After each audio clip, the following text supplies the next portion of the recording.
할렐루야, 반갑습니다. 오늘은 마태복음 20장 20절에서 28절 말씀으로 유대인의 잘못된 메시아관이라는 제목으로 같이 말씀을 나누도록 하겠습니다.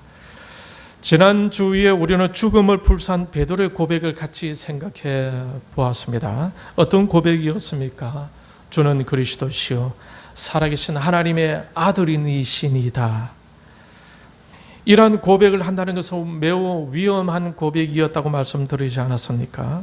예수님도 자신이 하나님의 아들이라고 하는 바람에 유대인에 의해서 죽음으로 내몰리게 되었었던 것입니다. 그러므로 베드로가 예수님이 그리스도시고 하나님의 아들이라고 고백하는 것은 자칫 잘못하면 그 자신도 죽을 수도 있었던 매우 위험한 일이었던 것입니다. 그런데 베드로는 서슴없이 그렇게 고백을 했었죠. 예수님은 유대인들이 그토록 기다려왔던 바로 그 메시아였음을 베드로가 용기 있게 고백했던 것입니다. 왜 유대인들이 그러한 고백을 싫어했다고 했습니까? 유대인들이 기다려왔었던 메시아는 이스라엘을 로마의 식민지로부터 구출해내고 이스라엘의 왕국을 회복해내는 그러한 메시아였던 거예요. 정치적인 자유를 가져다 주고, 그래서 안심하고 행복하게 경제적으로도 풍요롭게 해줄 수 있는, 그리고 그토록 악하게 굴었던 그 로마인들을 심판해주며 정의를 세워줄 수 있는 그런 메시아를 기다리고 있었던 것입니다. 그렇기 때문에 초라한 나사렛 청년, 그 예수를 메시아로 받아들일 수가 있었겠습니까? 도저히 인정할 수가 없었던 것입니다. 유대인들이 기다리고 있었던 그 메시아는 눈에 보이는 외적으로 로마 압제에서 해방시켜 줄 만한 그런 장군과 같은 존재를 상상하고 있었던 것입니다. 그러니 초라한 청년 예수, 그것도 그들이 경멸하고 멸시하던 볼품없는 나사렛 출신이었다는 것은 자기들의 성에도 차지 않았고 자신들의 품격을 떨어뜨리게 하는, 상당히 자존심 상하게 하는 것이 되지 않았겠습니까? 그렇기 때문에 이사야 53장을 금서로 낙인 찍고 해석도 하지 못하게 하고 있었던 것입니다. 유대인들이 그려왔던 메시아의 모습은 앞에서 선두 지휘하며 이스라엘을 해방시켜주는 그런 혁명가와 같은 그런 모습이었습니다. 그런데 이사야가 언급했던 메시아는 너무나 초라한 모습이었던 것입니다. 이사야 53장 2절 3절 같이 읽겠습니다. 시작.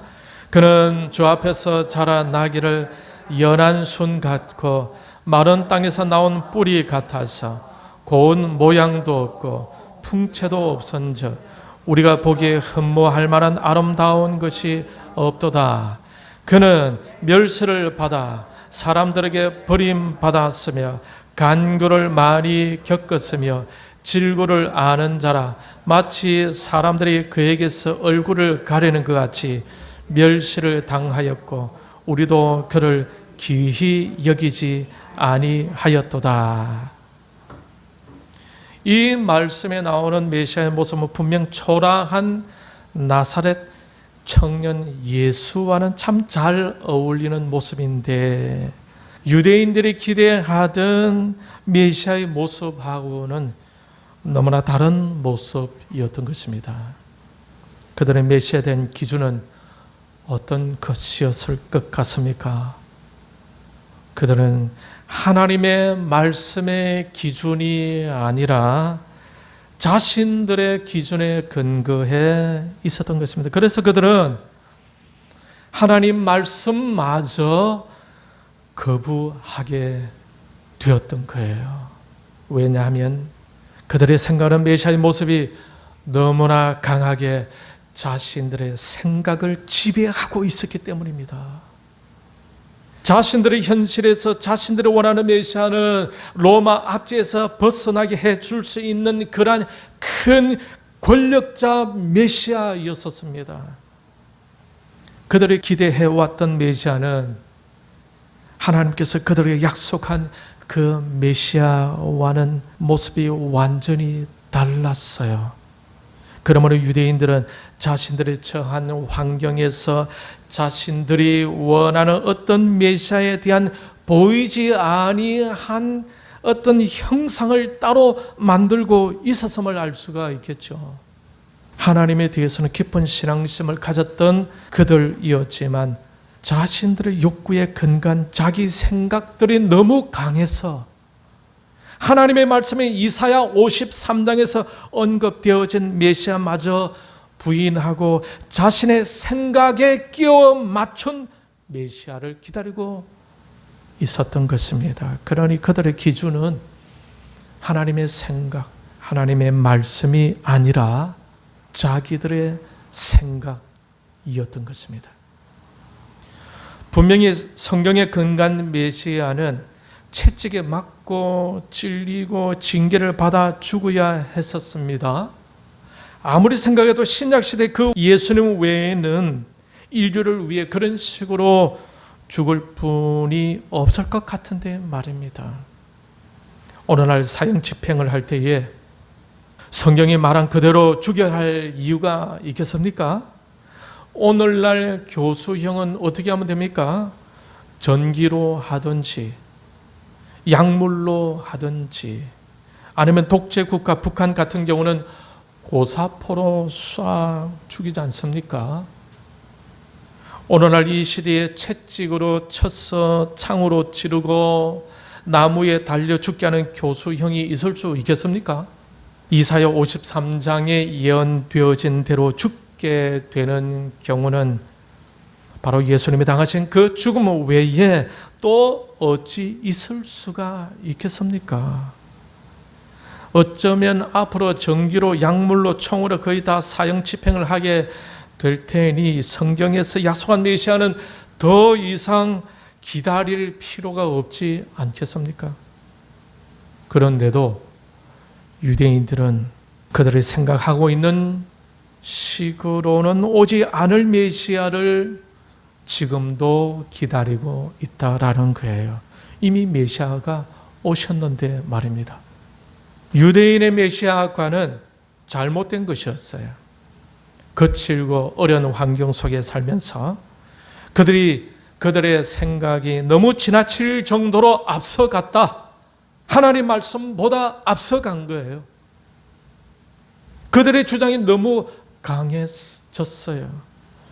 인간의 이성과 의지가 환경을 통해서 너무 강해진 것입니다. 그래서 성경에 기록된 복음적인 메시지에도 굴복할 수 없을 정도로 그들이 이성과 의지로 대단해졌다라는 것입니다. 이러한 강한 이성과 의지에 근거한 정치적인 메시아를 기다리고 있던 유대인들의 관습이 오늘 본문에 나오는 이 여인을 통해서도 엿볼 수가 있습니다. 20절에 보면은 20절 우리 같이 읽겠습니다. 시작. 그때에 세베대의 아들의 어머니가 그 아들들을 데리고 예수께 와서 절하며 무엇을 구하니 21절 예수께서 이르시되 무엇을 원하느냐 이르되 나의 이 두 아들을 주의 나라에서 하나는 주의 우편에 하나는 주의 좌편에 앉게 명하소서. 이 본문을 보면은 주의 나라가 임할 때에 하나는 주의 우편에 하나는 주의 좌편에 앉을 수 있도록 간청한 것은 오늘 이 본문에서는 어머니가 두 아들을 위해 직접 예수님께 간청하고 있는 것으로 표현되어져 있지만 마가복음 10장 35절을 보게 되게 되면 두 아들이 직접 예수님께 간청하고 있는 것으로 표현되어져 있습니다. 같이 읽겠습니다. 시작. 세베대 아들 야고보와 요한이 주께 나와 여짜오되 선생님이여 무엇이든지 우리가 구하는 바를 우리에게 구하여 주시기를 원하옵나이다. 37절 여짜오되 주의 영광 중에서 우리를 하나는 주의 우편에 하나는 좌편에 앉게 하여 주옵소서. 그래서 원어 성경 주석은 이 내용을 야고보와 요한이 자신들의 어머니를 대동하여 예수님께 간청하고 있는 것으로 설명하고 있습니다. 사실 이들의 어머니 이름은 살로메입니다. 이 살로메는 예수님의 어머니 마리아의 여동생이었어요. 그러니 살로메는 예수님의 이모가 되는 거죠. 야고보와 요한의 어머니 살로메, 저 예수님의 이모가 이러한 친분을 이용해서 자연스럽게 조카뻘 되는 예수님께 접근하여 자기 아들들의 일을 청탁하고 있는 거예요. 여기서 우리가 관심 갖고 싶은 것은 이처럼 예수님을 메시아로 믿고 있던 사람들조차도 예수님이 그 당시 이스라엘을 로마 제국에서 해방시켜서 현실적으로 이스라엘 왕국을 건설해 줄 것으로 믿고 있었다라는 거예요. 여기서 문제는 무엇입니까? 유대인들의 메시아관이 잘못되었다라는 것입니다. 그들의 메시아관은 무엇에 근거해 있었습니까? 사람의 생각으로 만든 성경적이지 않는 인간의 생각에 근거해 만들어진 잘못된 메시아관을 가지고 있었다라는 거예요. 그들이 아직도 자신들이 거쳐왔던 숱한 많은 고난의 환경으로 인해 굳어진 자기들이 기대하는 메시아, 자기 자신들이 고대하고 고대해왔던 그 성경적이지 않는 다른 메시아를 기다리고 있었다라는 거예요. 그러면서 그들은 하나님께서 보내신 진짜 메시아신 예수님은 부인하는 실수를 범하고 있는 것입니다. 그래서 예수님의 복음을 거부했어요. 예수님이 강조하시던 복음적인 정신도 그들은 거절하고 있었던 것입니다. 그들이 기다려왔던 메시아는 하나님께서 선지자들을 통해 주시고자 하셨던 그 메시아가 아니라 자기들이 자기 편의대로 자기들이 원하는 식의 자기 생각 속에서 만들어낸 성경에서 제시되지 않은 다른 메시아를 기다려왔다라는 거예요. 그러니 예수님과 어울릴 수 있었겠습니까? 예수님의 복음과도 친숙해질 수도 없었겠죠.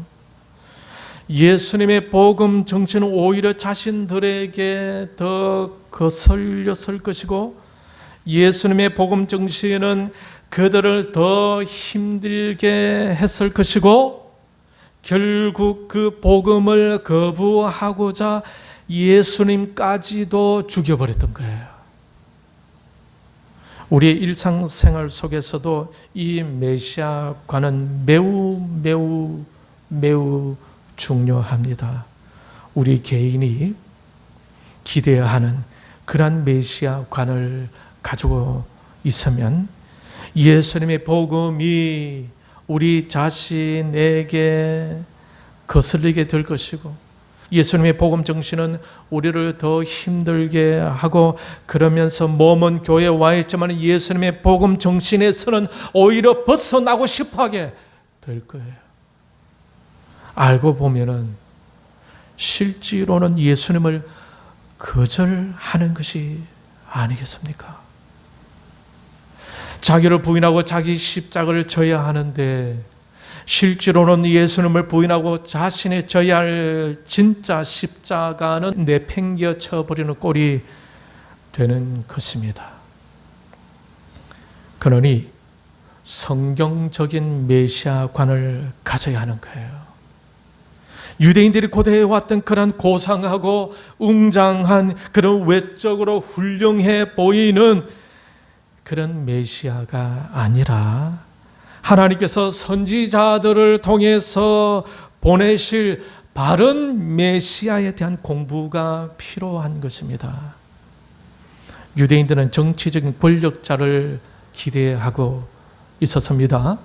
로마 압제에서 해방시켜 줄 장군 같은 메시아를 기다리고 있었어요. 알고 보면 그들은 성경에 대한 열정은 가지고 있었지만 정말 중요할 때는 성경 말씀에 근거하지 않았다는 것이 아니겠습니까? 그러니 나사렛 출신 초라한 예수님이 그들의 눈에 들어왔겠습니까? 혹시 여러분은 스스로 장군과 같이 대단한 존재로 생각하지는 않습니까? 굉장한 우월한 자신으로 보고 있지는 않습니까? 다메섹에서 예수님을 만나기 전에 바울의 옛 이름처럼 사울, 그 사울의 옛 이름의 뜻 큰 자라고 생각하지는 않습니까? 그리고 큰 자들만 눈에 보이지 않습니까? 만약 그렇다면 예수님 당시에 여러분이 사셨다면 여러분의 눈에 예수님은 들어오지 않았을 수도 있습니다. 하나님이 약속하신 메시아는 자신들이 죄인인 줄 아는, 정말로 부족하고 연약한 자인 줄로 아는 심령이 가난한 자들이 볼 수 있는 메시아였어요. 주님은 죄인들과 세리들과 창기들의 친구가 되어 주셨죠. 주님은 가난한 고아와 과부를 늘 생각하시던 분이셨지 않습니까? 늘 작은 자를 먼저 생각해 주시던 분이셨어요. 어린 아이들이 주님 곁으로 오는 것을 막지 않으셨던 분이셨습니다.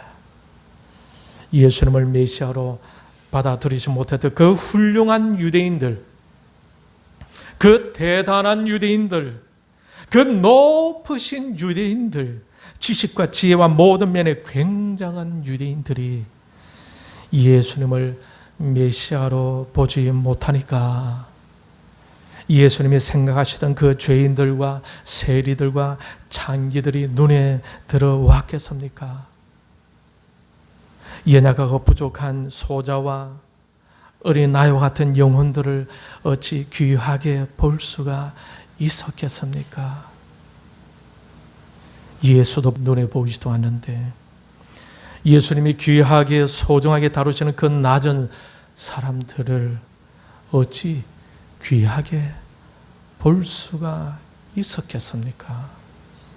메시아관이 잘못되게 되면은 메시아를 자기 기대치를 흡족하게 주는 정도로 생각하게 됩니다.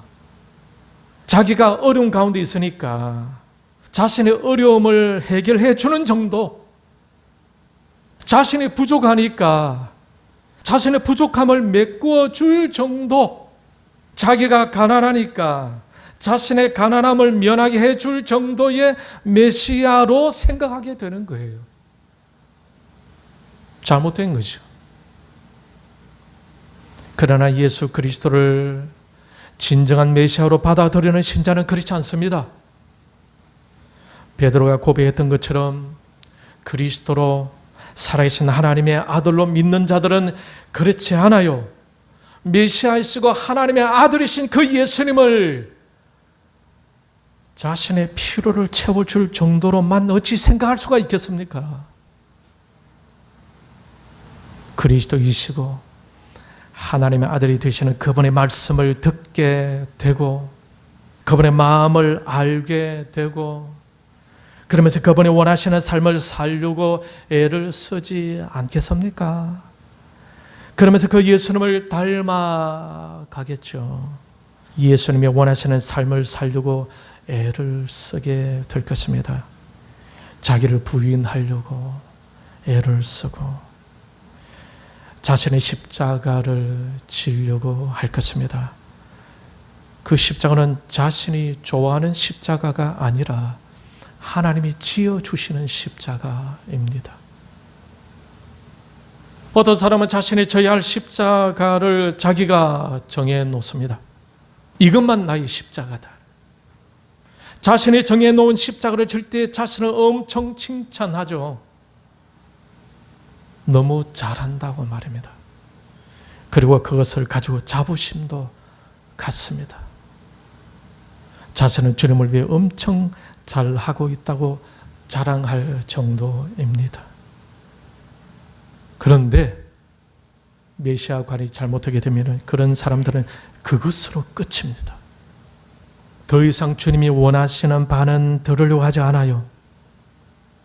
더 이상 주님이 원하시는 것을 실천할 필요를 느끼지 못합니다.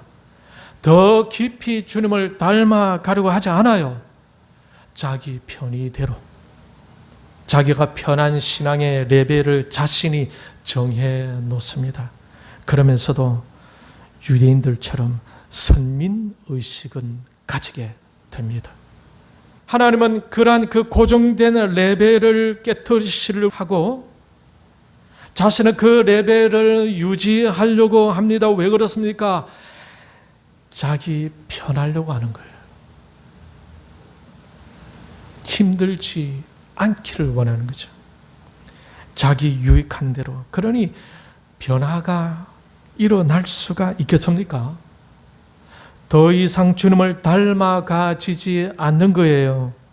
그런 사람을 교회에서 누가 인정해 줍니까? 인정해 주지 않으니까 화가 나서 성질대로 자기 위치를 스스로가 지키려고 하는 거예요. 그래서 충돌이 일어나고 갈등이 생기는 것입니다. 그러한 모습은 전혀 복음적이지 않는데 자기는 복음적인 것으로 착각하고 있는 거예요. 그러니 하나님의 은혜를 경험하지 못하는 거죠. 성령 체험도 하지 못해요. 그러니 하나님이 채워주시고 하나님이 도와주시고 하나님이 부어주시는 것에 대한 감사가 없어요. 그러니 기쁨도 없겠죠. 감격도 없어요. 그러니 기쁨과 감격을 누리려면 어떻게 해야 하겠습니까? 머리를 써야겠죠. 지혜를 짜내야 하겠죠. 인간적인 방법을 총동원하게 되는 것입니다. 육신의 생각에 빠져들게 되는 거예요. 그러다가 사망의 자리에서 허우적거리게 되는 것입니다. 오늘 본문에서 야고보 요한의 어머니 살로메가 예수님께 주님의 왕국이 건설하시면은 자기 아들들의 자리를 청탁하고 있습니다. 육신의 생각에 머물고 있는 어머니를 볼 수가 있죠. 안타까운 일. 어머니가 이러고 있어요. 육신의 생각에 머물고 있는. 주님의 생각을 충분히 이해하지 못하고 있어요. 그러니 이러고 있는 거예요. 이것은 이 어머니 문제만은 아닙니다. 마가복음 10장 35절을 보면은 이 문제는 바로 야고보와 요한의 문제였던 것입니다. 예수님을 배척했던 유대인들뿐만 아니라 예수님을 따랐던 제자들조차도 예수님에 대해 오해를 하고 있었음을 알 수가 있어요. 예수님이 행하신 수많은 이적을 목격하고 예수님이 메시아라고 인정하면서 그들은 예수님께 엉뚱한 제안을 합니다. 요한복음 6장 14절 15절을 보면은 예수님을 임금으로 삼으려고 하는 장면을 볼 수가 있어요. 같이 읽겠습니다. 시작. 그 사람들이 예수께 행하신 이 표적을 보고 말하되 이는 참으로 세상에 오실 그 선지자라 하더라. 15절. 그러므로 예수께서 그들을 와서 자기를 억지로 붙들어 임금으로 삼으려는 줄 아시고 다시 혼자 산으로 떠나가시니라. 제자들도 마찬가지였습니다. 자신들의 인생을 걸고 따라왔던 그 예수께서 메시아임이 확실해지자 자신들의 속내를 드러낸 것입니다. 이처럼 잘못된 메시아관을 갖게 되면 메시아를 통해 자신들의 이익을 추구하고자 하게 되고, 그러면서 잘못된 방향과 목적을 향하게 되는 것입니다. 그러면서 영적인 결실이 없어져요. 자신들의 이익이 얻게 되었다고 생각되면은 더 이상 예수님 그 자체에 대해서는 관심이 식어집니다. 그렇지 않습니까? 그분이 나에게 무엇을 말씀하고 계시는지, 그분이 나에게 무엇을 요구하고 계시는지, 그분이 나에게 주시는 명령이 무엇인지, 그분의 계획과 그분의 목적이 무엇인지에 대한 관심은 식어져요. 자신이 바라던 이익이 충족되어졌기 때문입니다. 거기에다가 예수님을 믿으면 천국 간다고 하니 더 이상 바랄 것이 뭐가 있겠습니까? 이 땅에서 사는 신자로서의 진정한 목적을 잃어버리며 살게 되는 것입니다. 현실적인 복만 바라는 신앙은 결국에는 예수님 자체에 대한 관심이 약해지게 되고, 예수님이 가지고 계시는 계획과 목적에도 관심이 식어지게 됩니다. 그러니 건강한 교회, 거룩한 교회를 생각하게 되면 더 골치 아파지기 시작하는 거예요. 왜냐하면 예수님을 더 따라가야 하고, 예수님을 더 쫓아가야 하고, 예수님을 더 닮아가야 하니까, 그러려면 자신의 모습을 다 내려놓아야 하고, 자기를 부인해야 하고, 자기를 처복종시켜야 하기 때문입니다. 예수님으로 얻을 것만 얻고 그냥 그대로 있는 것이 훨씬 편하기 때문이죠. 좀 부족한 일이 있으면 기도하면 된다라고 생각합니다. 이런 식으로 하다 보면은 신자가 영적인 능력을 가질 수가 있겠습니까? 그러한 신자가 모인 교회는 그냥 칙칙할 뿐이에요. 영적인 기쁨이 없어요. 활기가 없어요. 생동감이 없어요. 주님을 닮아감으로 인해 생기는 내적인 기쁨과 감사가 있을 수가 있겠습니까? 성령으로 인해 자신 속에 막혀진 것들이 뚫어지면서 오늘 그 희열감도 느끼지 못하지 않겠습니까? 만나면 기쁘지 않는 교회가 되는 거예요. 왜냐하면 예수는 그 자체를 알고, 예수는 그 자체를 배우고, 예수는 그 자체를 닮아가고자 하는 모습이 없으니까, 변화되지 않으니까, 새로운 피조물된 모습이 나타나지 않으니까, 저 믿음으로 승리해 나가는 것을 볼 수 없으니까 기쁨과 감사와 감격적인 신앙의 삶을 살지 못하게 되는 것입니다. 왜 이렇게 됩니까? 자신의 유익을 채워주는 정도의 메시아만 생각하고 있기 때문입니다. 유대인들이 그랬어요. 조금 전에 읽었던 요한복음 6장 14절 15절에서 볼 수 있었던 것처럼 예수님은 자신을 억지로 임금 삼으려는 줄 아시고 다시 혼자 산으로 떠나가셨어요. 왜 예수님께서 산으로 들어가 버리셨습니까? 예수님 마음에 맞질 않으니까, 예수님의 생각을 너무 이해해 주지 못하니까, 그래서 예수님은 그들을 떠나서 잠시라도 혼자 있고 싶은 것이 아니었겠습니까? 주님이 지금 여러분을 보시면서 이런 마음을 가지시게 되면 안 되겠죠. 주님이 여러분을 만나는 것이 기쁨이 되시기를 바랍니다. 할렐루야. 처음에 주님이 여러분을 만나게 되었을 때에는 여러분의 죄와 상처와 여러분이 어떤 모습이었던지 간에 상관하지 않으셨을 것입니다. 어쨌든 하나님께 돌아온 여러분 자체가 주님의 기쁨이었을 것입니다.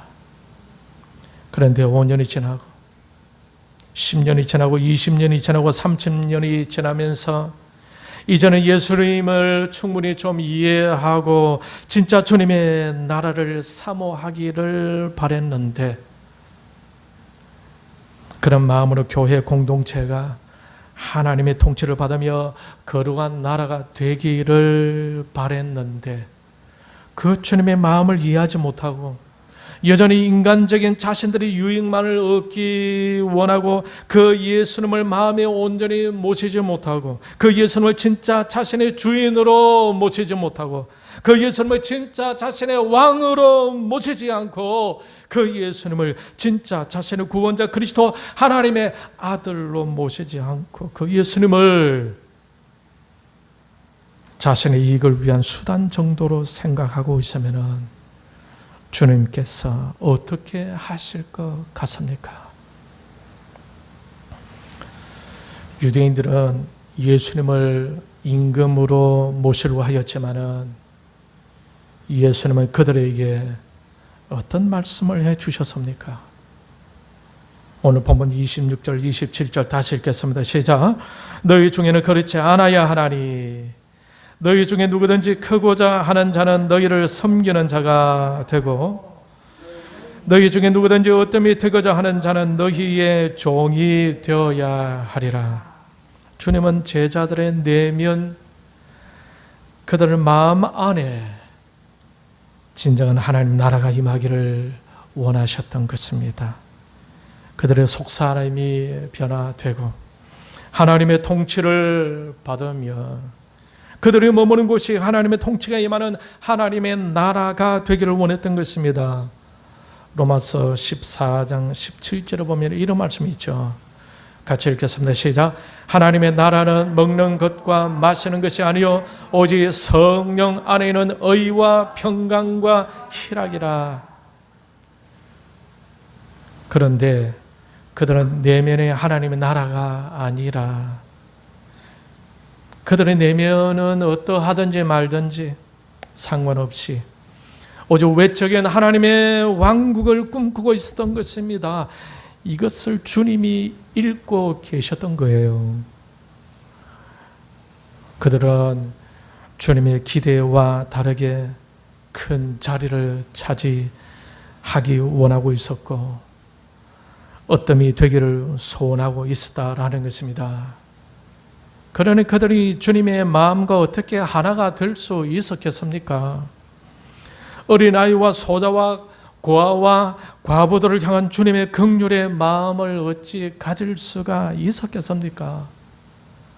죄인들과 세리들과 창기들의 영혼을 향한 주님의 마음에 어찌 공감할 수가 있었겠습니까? 그들의 눈은 오직 임금에 있었고 큰 자에 있었고 으뜸인 자에 있었으니 그들 자신도 그렇게 되고 싶은 마음을 가지게 되지 않았겠습니까? 그래서 주님은 26절에 시작하면서 너희 중에는 그렇지 않아야 하나니 라고 말씀하신 거예요. 제자들이 아직 예수님을 잘 모르고 있는 것 같습니다. 여러분은 예수님을 어느 정도 알고 계십니까? 섬겨라, 종이 되어라 라고 하시는 그 주님의 깊은 마음을 이해하실 수 있겠습니까? 28절을 보게 되면은 주님 오신 목적은 섬김을 받으러 온 것이 아니라 섬기러 왔다고 말씀하고 있어요. 주님을 정말 그리스도로 메시아로 하나님의 아들로 모시고 있다면 예수님 자체와의 인격적인 교제뿐만 아니라 예수님의 말씀을 귀담아 듣고 깊이 그 말씀을 묵상하며 그 말씀대로 살아가고자 주님처럼 섬김에 대한 거룩한 열정이 일어나지 않겠습니까? 영혼들을 사랑하고 영혼들을 존중하고 섬기고자 하는 마음이 일어나지 않겠습니까? 그렇지 않다면 아직 예수님을 잘 모르고 있다는 거예요. 그렇다면 유대인들처럼 바리새인과 같은 종교 지도자들처럼 실제로는 예수님을 부인하고 있을 수 있는 것입니다. 아니면 예수님으로 인한 유익만 챙길 정도의 수준일 수도 있고요. 저와 여러분은 그 메시아신 예수님을 마음 중심에 정말로 잘 모실 수 있기를 바랍니다. 우리 옆에 있는 분에게 예수님을 정말 잘 모십시다. 같이 시작. 예수님을 정말 잘 모십시다. 이번에는 옆에 있는 분에게 예수님을 정말 잘 모시겠습니다. 시작. 예수님을 정말 잘 모시겠습니다. 그리고 그 예수님과 인격적인 교제가 계속해서 이루어지기를 바랍니다. 그리고 그 예수님을 쫓아가며 그 예수님을 닮아 섬기는 가운데 하나님의 나라가 임하는 것을 경험할 수 있는 은혜가 있기를 바랍니다. 그러한 은혜가 없다면 예수님을 쫓아가고는 있지만 실제로는 예수님을 부인하고 있고 예수님을 거절하고 있고 자신의 이익만 생각했던 그 제자들과 같을 수 있음을 명심해야 할 것입니다. 그러나 우리는 그 제자들과 다르게 정말 그 예수님을 마음 중심에 잘 모시고 여러분의 생각과 마음과 삶이 예수님의 통치를 받으면서 예수님의 흔적을 지니고 예수 그리스도의 향기를 바라면서 부활하신 예수님과 동행하며 그 예수님의 이적과 기사를 경험하고 살아계신 하나님의 나라를 생활 속에서 점점 확장시켜 나가는 주님이 기뻐하시는 하나님의 사람들이 다 되시기를 주님의 이름으로 축원합니다.